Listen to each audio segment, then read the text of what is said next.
I want to clarify that the Islamic anti-Semitism is only a part of something of a much greater hatred. That is the hate to the values of the West and to the West, to everything the West represents. We have to understand that.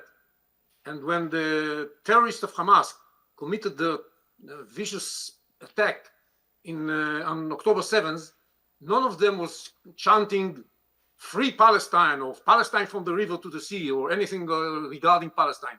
They were all shouting one thing, Allahu Akbar. And that tells you where their fervor comes from, where this commitment to murder and do all those terrible things they did comes from. They are agitated by an ongoing incitement and hate indoctrination that Khaled just described so well. And that's what brings them to the point. And if you look at the capability of Hamas to perform this attack, it is basically and first and foremost based on the readiness of the people that are Hamas terrorists to get to the point where they think that what they did is something glorious, something that should be appreciated. And the exhilaration of the people that were carrying out the attacks tells you a fortune about what kind of hate indoctrination and incitement they were exposed to. And this hate indoctrination comes from their schools, first and foremost, the schools of UNRWA, that all the Western world finances and makes sure that nothing happens to UNRWA. But it's UNRWA schools that teach the textbooks in which they are told to hate Jews and to think of those who carry out terror attacks as models that they should follow. And that's something that we have to understand, because this is the kind of threat we are facing, not only Israel. It's a hate for the Western values just as well. Because you have to understand, for radical Islam, Western values are some sort of devilish messages. It's this idea of life as a value is something that they don't accept. This idea of liberty as a value, that you can decide upon your own rules and laws and not you don't follow the Sharia, is something that they cannot accept. The idea that you believe in the right to pursue happiness is something unacceptable, because happiness is not on this world, happiness is on this next world. And that's why they are ready to make all these sacrifices. And that's why they use the verse from the Quran that tells you that don't consider those who die in the name of Allah dead, because they are alive and Allah takes care of them. That's the way they explain what they do. And many other bases that take from the Quran. And we have to understand that in order to understand that the kind of threat to our national security, I'm talking about not only Israel, the national security of everybody in the West, that is posed in this kind of radicalism and fanaticism. Now we have to remember, Hamas is part of two axes in the Middle East that profess the same message. One is the axis of evil that is led by Iran, that includes Hezbollah and the Houthis in Yemen and the Iraqi militias that are loyal to Iran in Iraq, and of course Hamas and Palestinian Islamic Jihad. And the other is the axis of the Muslim Brotherhood that gets the money from Qatar and gets the support from Turkey. That's where we're standing. These are all these two axes are for supporting Hamas and trying to make sure that Hamas will end this war standing on its feet in Gaza. And we have to understand this war against anti-Semitism, that is a war for the security of Israel and the West, is going to be decided by the question of who is going to be victorious in the conflict in Gaza. If Hamas manages to stand up in Gaza in the end, instead of Israel eliminating Hamas from Gaza, it's a direct threat for the entire Western society, because the inspiration that people are getting, the extreme Muslims that are getting from what happened on October 7th, is going to duplicate itself all over the world. And that we already see how many radical Muslims are there in the West protesting and demonstrating in support of Hamas. They know what Hamas did. When they shout ceasefire, they mean we want Hamas to keep ruling Gaza after this war is over. This is the message. And that's why it's so important to make sure that this is not going to happen. It's important. I think President Biden understands this. That's why he's giving Israel the support, even if there is a pause in the war. He understands that Israel has to win the war because he understands that this is going to be a threat for the regional stability. There's going to be a threat for global stability, and there's going to be a direct threat for the security of the people of the West if Israel doesn't finish this war victorious, in the sense that it is going to eliminate Hamas in Gaza. And that's something extremely important to understand. Now, I want to say, on the other hand, we have to remember there are other Muslims as well. Not all the Muslims are supporting this radical version.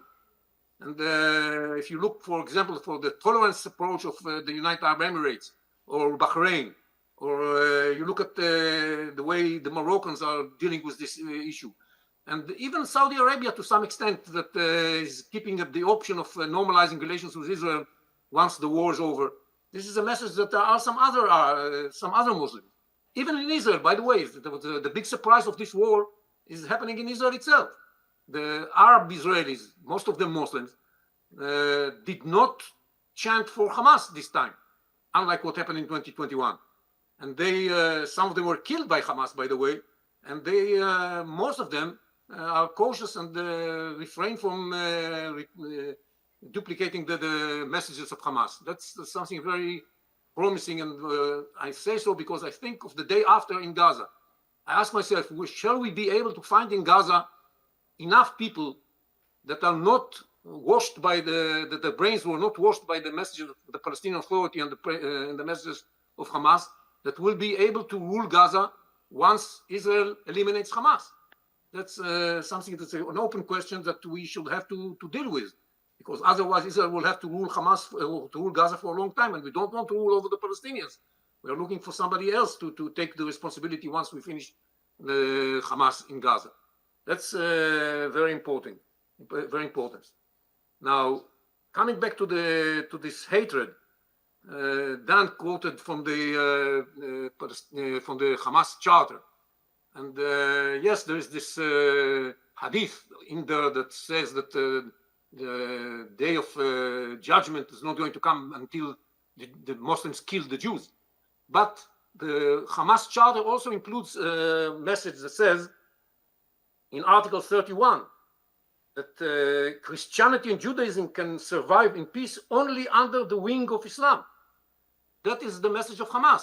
It's not only about Jews. Most of it's, of course, about Jews, because this is the immediate enemy, and they blame the Jews for everything you can remember, starting with the French Revolution. But it's also about Christianity. It's the message of the Muslim Brotherhood encompasses also the kind of relations that would prevail between Islam and Christianity. And we have to remember that when we deal with the Islamic anti-Semitism.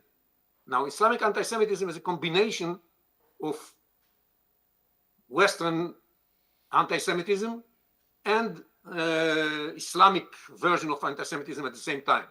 So when you look at what the Islamic anti-Semites say, they have repeatedly, and the number one Islamic anti-Semite, by the way, is President Abu Mazen.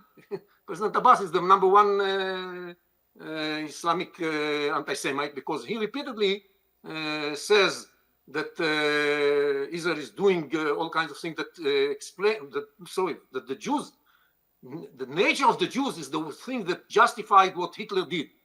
That unbelievable message comes from Abu Mazen himself. You definitely don't expect Hamas to say something different. And what the Jews are doing to the Palestinians is a repetition of what the Nazis did to the Jews. And as he was standing next to Chancellor Schulz, he was saying that Israel did 50 Holocausts to the Palestinians, all kinds of things that are supporting the idea of Nazism in the context of Israel, of the context of Jews. These are defined as anti-Semitism by the International Holocaust Remembrance Association definition of anti-Semitism. This is what Abu Mazen is doing.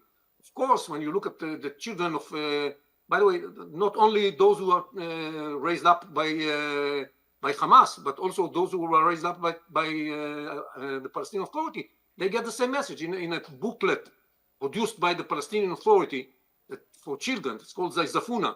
we saw a story of a young girl that had a dream, and in her dream all kinds of important people came to visit her.